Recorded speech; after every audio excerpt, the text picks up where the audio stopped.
Hi, my name is Roger Dumbach and you are watching BibleMountain.com. Once upon a time there was a business owner who owned a restaurant in a tourist area, and he had a liquor license, and so this restaurant was very successful. He owned it for several decades and became very wealthy.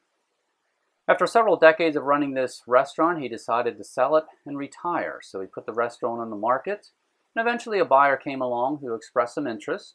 So the business owner started showing the potential buyer around the business, and eventually they got to talking about money. And the business owner asked the potential buyer if he wanted to see the real books or the official books. It turned out the restaurant owner had been keeping two sets of books. He had the real books, which showed the real profitability of the restaurant, but then he had the official books that he used to report his income to the IRS and pay taxes. It turned out that he had been underreporting his income to the IRS and had been cheating on his taxes.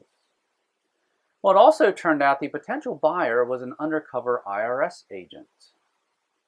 And so the restaurant owner found himself in trouble. He was put on trial, he was convicted, he was fined, and he went to jail for 5 years. The person that told me this story said to me, no amount of money is worth 5 years of my life. Now this story illustrates the one critical thing to remember about money, and it's found in Proverbs 10:2, and it is this: ill-gotten gains do not profit, but righteousness delivers from death.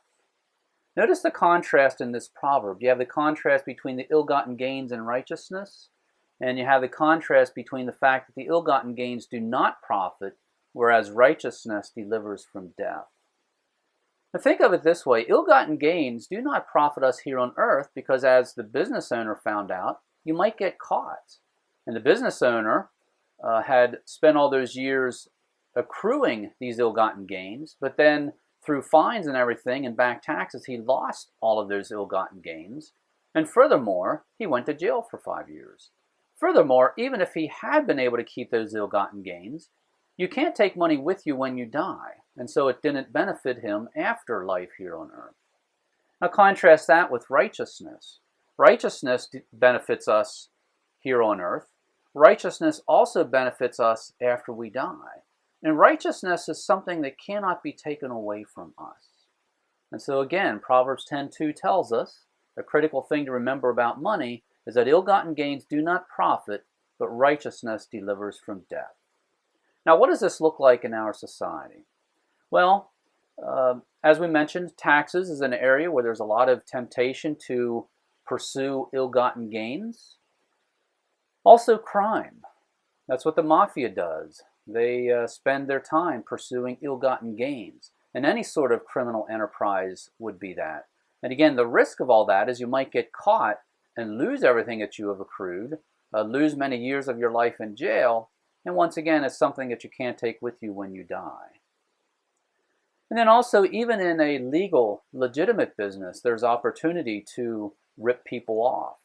Oftentimes, you're dealing with customers who might be easily fooled or deceived, but that would be an ill-gotten gain, and ultimately that would not benefit us.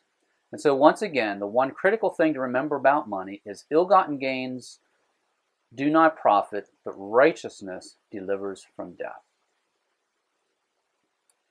Now, I'd invite you to sign up for my email list. First of all, it's free. Second of all, by signing up, you will be sure to get all of my videos. Also, by signing up, you will get my videos before anyone else does. You will have access to some videos that are for subscribers only. And in order to sign up, please go to BibleMountain.com, click on follow, and there will be a place to enter your email address. And once again, thank you for watching BibleMountain.com.